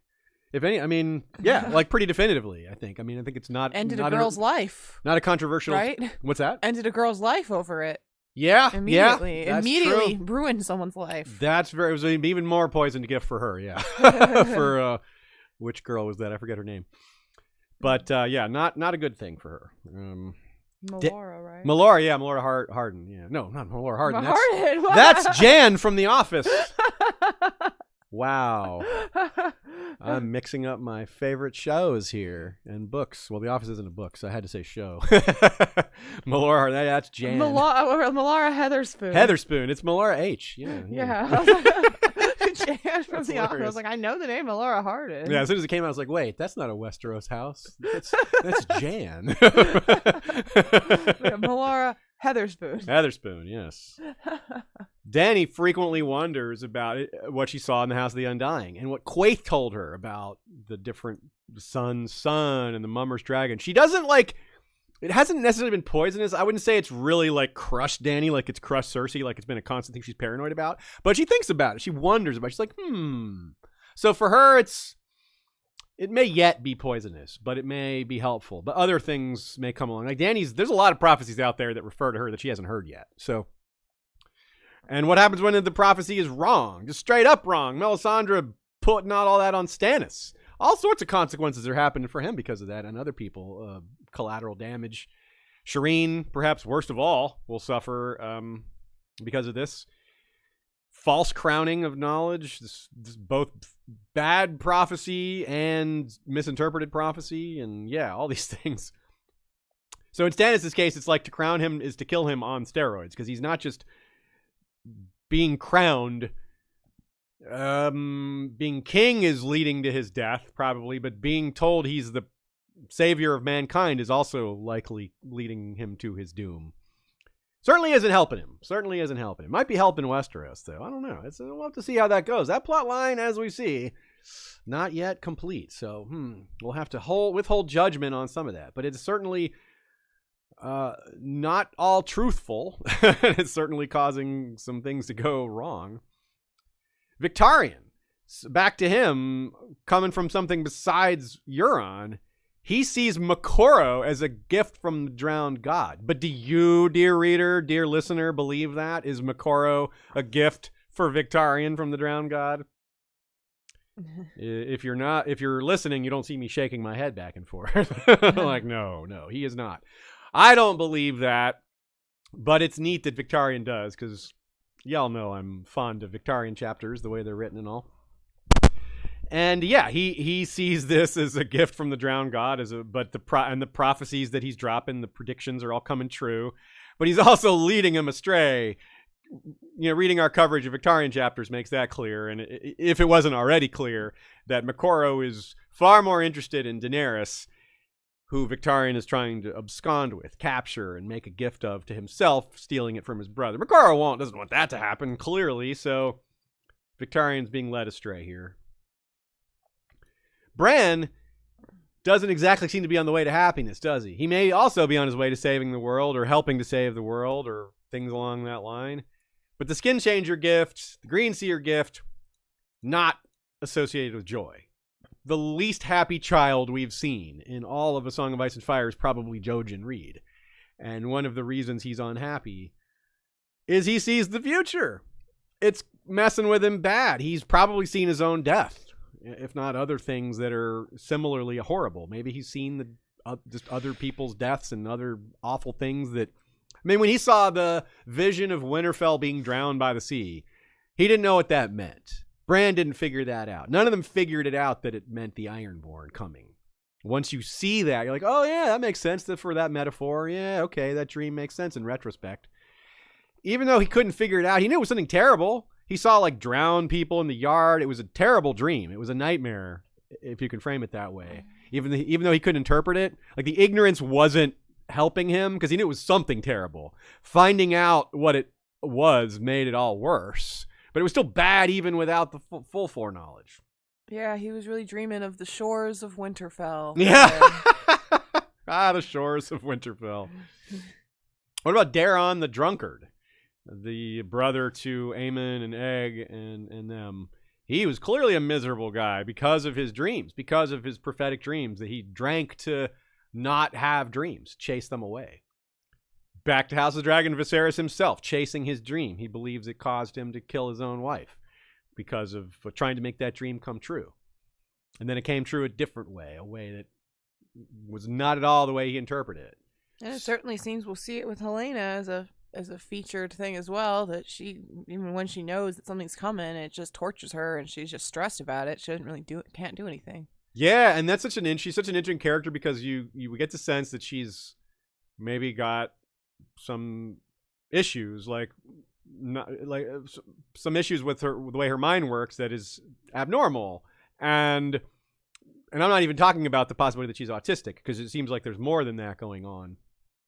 But it's almost like that's in part a blessing in disguise, because if she was a quote unquote normal human, she might be like a drunkard Daeron, like Daeron. Yeah, it might depress her. It might actually help her deal with it. Yeah. That she's not. That I don't know. This is a character that hasn't been fully explored yet. There's more to come with her, and well, readers know that it's not going to be great in some ways. But the stuff with the prophecy even readers isn't from know the book, that. so we don't know. It's Game of Thrones. It's House of the Dragon. It's far past. We know most characters in the show are not going to have great endings ultimately, right? Yeah. Which brings us to our next topic. Sometimes death is a gift. Sometimes death is a boon. If you're suffering, if you're unhappy, if there's no hope, well, the gift of mercy. Here's another quote from the waif. I was born the only child of an ancient house, my noble father's heir, the waif replied. My mother died when I was little. I have no memory of her. When I was 6, my father wed again. His new wife treated me kindly until she gave birth to a daughter of her own. Then it was her wish that I should die, so her own blood might inherit my father's wealth. She should have sought the favor of the many-faced god, but she could not bear the sacrifice he would ask of her. Instead, she thought to poison me herself. It left me as you see me now, but I did not die. When the healers in the House of the Red Hands told my father what she had done, he came here and made sacrifice, offering up all his wealth and me. Him of many faces heard his prayer. I was brought to the temple to serve, and my father's wife received the gift. A lot of gifting going on there. It sounds like her father gave her to the temple as part of his offering. Well, not sounds like. It says that specifically, offering up all his wealth and me. And she becomes a poison prize of sorts to the world, becoming an assassin in return for that. That's part of the outcome here. And of course, this is a familiar story in that we've seen plenty of examples of someone killing someone else to get the inheritance. That's something that happens in the real world too. It happens probably more prominently and more often in the stories we see in Westeros and Essos, because it's more of a winner-take-all scenario. The prizes are larger, the inheritances are larger when you're dealing with royalty and nobility and vast fortunes. But by the way, another call out to Andor. The waif was in Andor. Something like 6 or 8. Yeah, Faye Marseille. Yeah, something like 8 actors, I think, from House of the Dragon or Game of Thrones are in Andor. It's a really long list. Guilty Undertaker says, the waif is basically Cinderella if she didn't marry the prince, at least according to her own story. There are Cinderella vibes there. Yeah, for sure. You're right. That's a good point. That's a great point, yeah. Nina writes, the waif's story is full of ironies, emphasizing just how little anyone but the Faceless Men gained out of the situation. In the end, the grand fortune of that, quote, ancient house the second wife might have hoped for her daughter to inherit all but disappeared into the coffers of the Faceless Men. Only a third was left, less even than what the second marriage's daughter would have gotten had the inheritance been divided equally. No one wins. Part of what makes the whole thing so poison and toxic is it's a situation like with Aerys and Tywin and Jaime, where Aerys made this play that he thought was going to be a win for him, but really it just screwed everyone. It was just a lose-lose all around. That's pretty much what this story is here. Can I say so? No one came out a winner here. Nina says here, the daughter is in turn left precisely where the waif was, her father's only heir, perhaps too young to remember her own dead mother, right? Yeah. So this a funny idea to me is the idea that the father gets married again. And then that girl has a stepmother that has I'm just picturing like a cycle. Repeat. Yeah, until he's down to a tiny, a tenth of his wealth. Well, how little do I have to have? People stop killing over this. Look, it's not that much. It's a real, if you give a mouse a cookie thing, if you give a man a wife, she'll have a daughter. And that, that daughter will make the wife want to kill your other daughter, who won't make, And if you sacrifice that daughter, then that man will need a third wife. Yeah.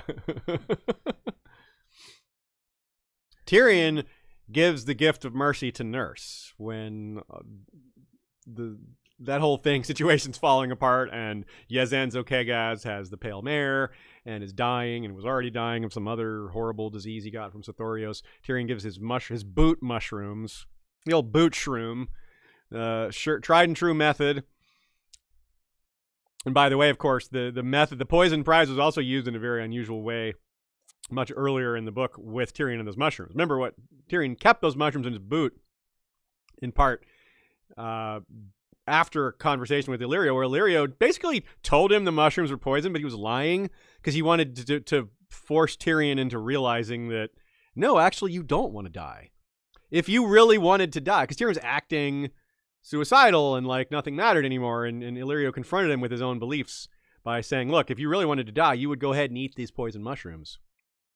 Of course, the mushrooms weren't poisoned, because Illyrio didn't actually want Tyrion to die, but he wanted to confront him with his own mortality and make him, jump or take a step back from the edge, but stop just standing there, make a decision one way or another. Continue on with your life, keep living, or be done with it. And Dany gives Drogo the gift after begging for the magic that saved him. Drogo's life was a poisoned prize. That was a total poisoned prize. The return of Drogo to life. Because what is life when all you have is lost? All the things that made life worth living are gone. That was a very early ultimate expression of this concept, really darkly but really succinctly from Mirri Maz Duur. Wow, I mean, that really hits you when Mirri Maz Duur tells her, oh, he's alive, but this goes to show what good is life, when that's all you have is just a heartbeat and a pulse and you're breathing, because that's what happened to her, right? She lost everything that she cared about. The village she lived in, all the people she loved, all the people she cared about, that was taken from her. And, she becomes someone that wants to inflict that on a few others while still holding on to some of what made her good in the first place. So that's the poison of false hope there. And then she had to turn around and give him the gift of mercy herself because of that. When she realized what Drogo's life had become, it wasn't a life worth living. So she took that away because it wasn't a gift. The gift of mercy was a better gift than the gift of restoring him to that particular state of life, which wasn't really life at all. Only in name. Really, that's powerful stuff there. Long before Sandor begged for the gift of mercy, then cursed her for it. Remember, he asked Arya to finish him off. He was dying, he was in pain, and he saw it like a gift at that point because of his suffering was so intense that it would have been a positive. Of course, as readers, we're probably happier that he's still alive. It makes for a better story, probably. But remember how that came up. They had given mercy. She had been taught by Sandor how to give mercy to someone who was dying and in pain. They encountered that soldier who had an infected soldier with an infected shoulder, and pushed it through his heart to give it to him as painlessly as possible. There's the mercy men among the Dothraki, the Jaqaran, who go around the battlefields with axes, just finishing people off.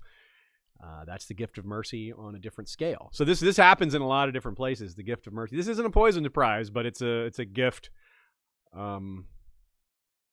when all else is lost, right? It's the inversion of what would normally be a positive gift. It's the last thing you would want if everything else was going well. It's a gift that works only because of terrible circumstances.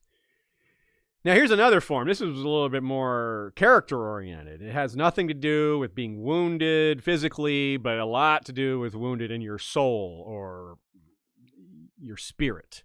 This one is a quote from The Mystery Knight. I'm sorry, The Sworn Sword. The Sworn Sword. Aye, we were pardoned, so long as we bent the knee and gave him a hostage to ensure our future loyalty. Daeron forgave the traitors and the rebels. His voice was bitter.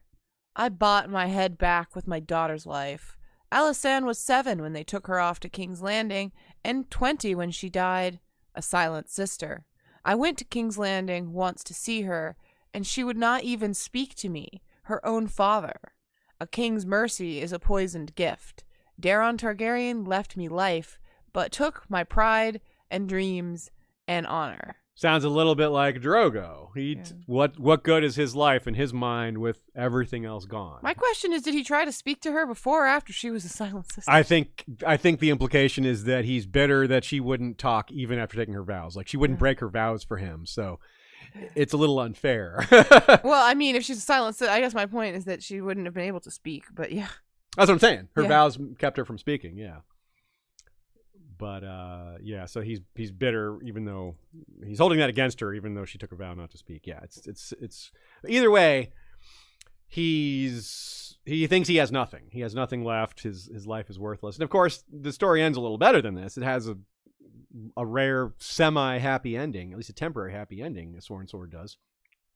But you can see that this is the kind of thing that happens. These men of pride, these men of honor, that is worth more to them than their lives a lot of times. What about Daemon Targaryen and the Stepstones? Look at how he reacted to the gift of help from Viserys. I'm sending you ships and money. The dude almost runs off and commits suicide. He reacted as if that letter was poisoned, the offer of help. Like, this message is, I'm reading poison here. That face, that priceless face he made was him reading those toxic words that his brother wrote. On one hand, it's a little silly, Daemon. On the other hand, Viserys, have you really not learned your brother works this way? Like, he's been this way his whole life, right? Like, you really could have seen that coming. Nina writes, in the case of Eustace Osgrey, it would have almost been worth more to die on the Redgrass field or even being executed after than to survive and be pardoned. In dying, Eustace could have been a martyr for the Blackfyre cause. That would have given his life more meaning, just as Daemon's life was. Daemon Blackfyre, not Daemon Targaryen. But in surviving and being pardoned, he had to go on living in a world which considered him literally a second-class citizen. He's a loser in the equivalent of being a living loser. He's on the losing side. His life represents that loss. He didn't die for the cause. That would have been honorable. So Nina writes, where everything he considered precious has either been destroyed or taken away from him. Yeah, it's very similar to the Mirri Maz Duur thing. Very similar. He doesn't feel like he has anything left, any reason to live. Death would be much better, but even dying at this point is not the escape it could be because it's not going to come on his terms. He can't commit suicide. There's no battle for him to go fight in. Even that opportunity isn't there for him. What about having a prize on your head? Isn't the term a price on your head? Yes, but I changed it slightly to fit our scheme here. This is something I alluded to at the beginning. The example that comes when you have collateral damage, right? Cersei offers a reward for Tyrion for bringing him back, for capturing him. But who suffers for that? Not really Tyrion so much. Tyrion's well protected. He's in Essos, protected by Illyrio, and then, well, he's all the way over in Slaver's Bay. Someone else has got him in chains. No one in Westeros even knows, or in Essos who knows about Cersei's reward is anywhere near there. Well, except maybe Brown Ben Plum. But hey, he offered them a bigger reward. So anyway, that's a whole separate story. The point is, the collateral damage here, lots of innocent dwarfs, people who vaguely look like Tyrion or don't even really look like Tyrion, but just have his stature, are getting killed on the off chance that those people can collect the reward. They're taking a huge risk. They're lying to Cersei and committing murder, which of course is the bigger crime, just on the off chance that she believes them. And yeah, like they're cutting noses off to do this, and Cersei still doesn't like have them punished because she doesn't want anyone to hold back. She's like, well, I don't want anyone to hesitate when they really do see Tyrion. So I don't care how many innocent dwarfs die in the cause here. Oof, pretty bad. Arguably even worse because of more people are targeted because of this. Rickard Karstark. When Jaime was set free by Catelyn, Rickard offered the hand of his daughter to anyone who recaptured him. And that just led to gangs of roving brigands going around murdering their way through villages looking for him. There were lots of collateral damage. Lots of people died. Lots of completely innocent people. Lots of people who were on the side of Rickard Karstark, on the side of the Tullys and Starks. Those people were getting attacked and assaulted and burned out of their homes on the 0.00001% chance that they had Jaime there. Real bad. Really, really bad. From Wheezy Squeezebox. The King Dynasty didn't announce who was chosen as the crown prince until after the death of the emperor. Too much risk of assassination. Oh, that's a great way to get around it. Rather than just, it's going to be the oldest, so you know. It's like, well, just kill everyone except the oldest. That'll be the one. Yeah, they wouldn't just pick the oldest. They would have a designated successor in some of these cases. Yeah, I mean, like whoever's the crown prince would then choose to assassinate the emperor. You know. Oh, that you're right. That right? too. Yeah, you're right. Yeah, You're it's not just the other potential heirs. It's it's not just the other heirs, but the heir itself potentially. I guess I don't know. And sometimes they would have like lots of potential heirs too. They could have like dozens, and that way it was like the idea of wiping them all out was absurd. Like, there's no way you're going to kill all of them, so why even bother trying with any of them? That's pretty cool. Graham Highlander says clever people can make use of prophecy. Would Varys and or Littlefinger not know of the prophecies? That's a good point. Well, Varys seems to know of some prophecies. He doesn't like to use them because of his anti-magic stance, but he seems aware of them and aware of how they can be used. Littlefinger's a little interesting. He doesn't seem to make use of them at all. He doesn't seem to be involved in magic or supernatural. Maybe one day he will. Maybe that'll enter his wheelhouse. But it's something about that doesn't really fit. But maybe he would. Maybe once Daenerys is in the picture and Makoro's in the picture, there might be more talk of prophecy. If winter is like hitting other places hard, if more people witness the others or the undead, it might get more people talking about it. But we might just get to a place where it's still mostly a northern phenomena and people in the south aren't believing it, or they're hearing stories and it's hard for them to believe it or accept it. I am very curious. That's a great question. It's partly outside the scope of this episode, partly very much in the scope of this episode. But yeah, I really do wonder if that's going to change for them. Because yeah, it's true that they haven't done a lot with that.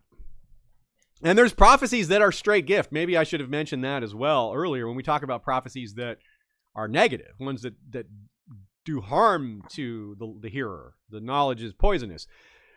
For example, the Ghost of Highheart, she was given pretty straightforward predictions that were useful. Makoro's predictions to Victarion, a lot of those were pretty straightforward, useful. Like, hey, if you kill this guy, we'll have wind, or you're going to find several of your missing ships over here. He gave him that prediction, and that came true. That was part of why Makoro started to get trusted by Victarion, is his small-scale predictions came true.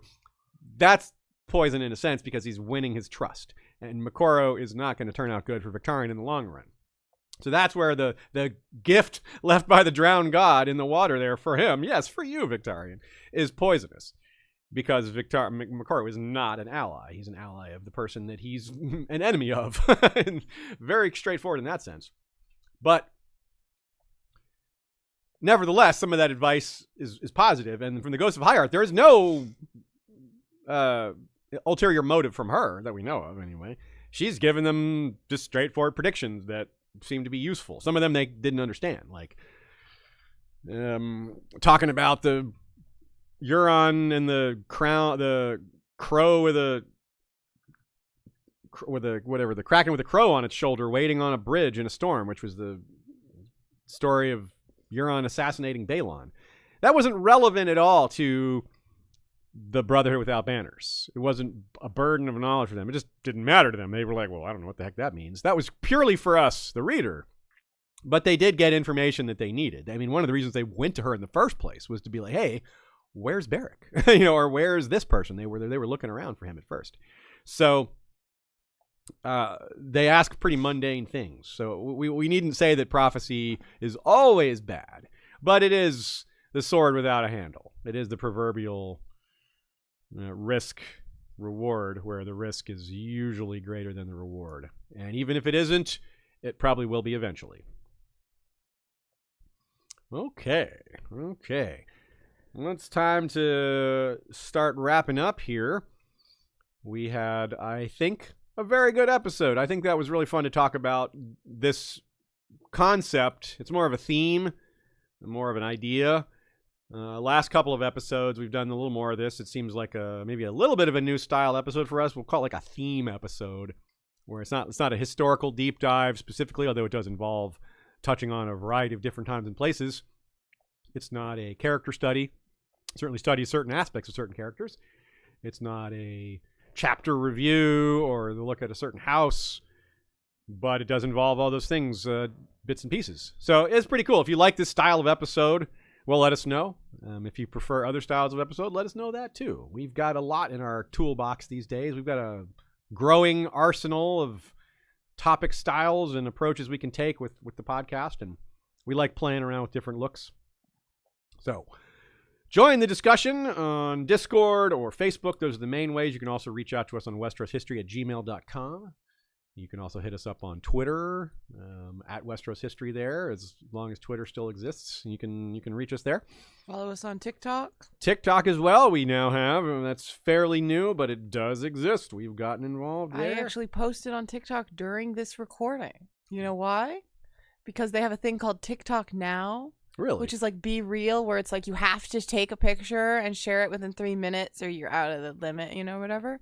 So I got the notification that we were while we were live. So I took a little video of you speaking, Aziz, and I put it on our TikTok now. Wow. How about that? So I'm TikToking without knowing it. Yeah.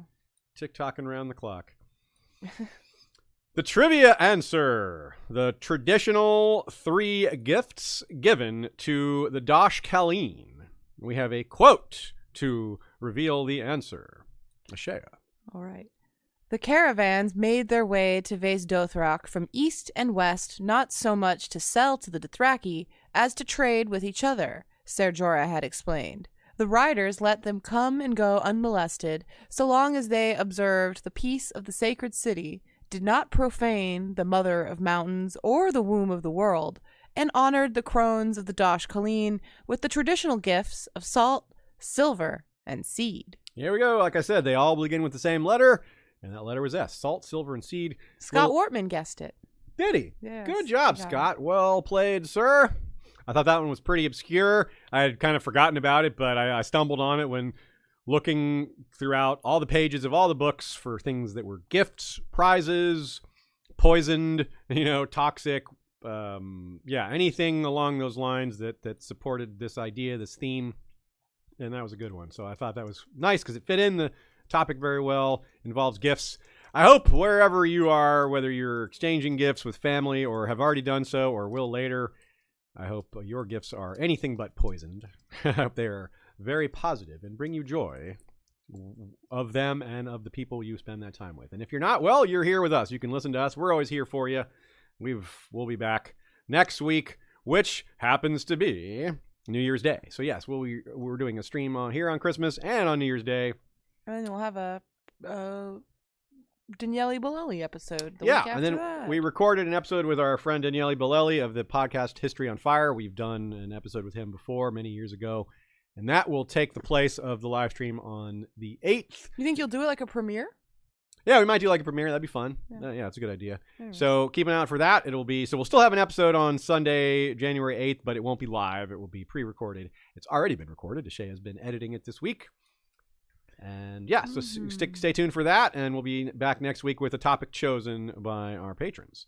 We mentioned a lot of previous episodes in this one, off and on. We mentioned Valar Rereadus, especially the Victarion chapters, and anything with Euron in it, of course. There's so many examples of Euron's poisons gifts. I'm sure we didn't cover them all, partly because what counts as a poison gift is very open to interpretation. We talked about the Sworn Sword and the Mystery Knight, both the gift of the dragon's egg and the gift of the poison prize process of winning the dragon's egg in the first place, and the poison prize of mercy, as Sir Eustace put it. We talked about the Hellhorn, one of Euron's gifts, but we have an episode on as well.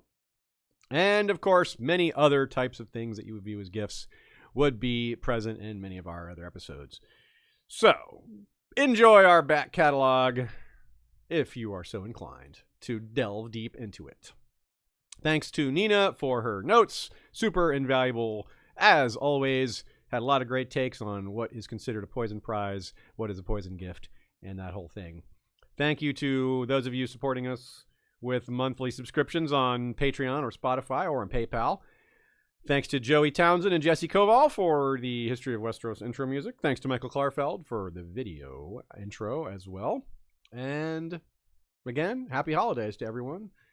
And we will gift you with a recurring phrase that we love to say at the end of every episode. May your holidays be filled with Valar Rereadus and Valar Rewatches.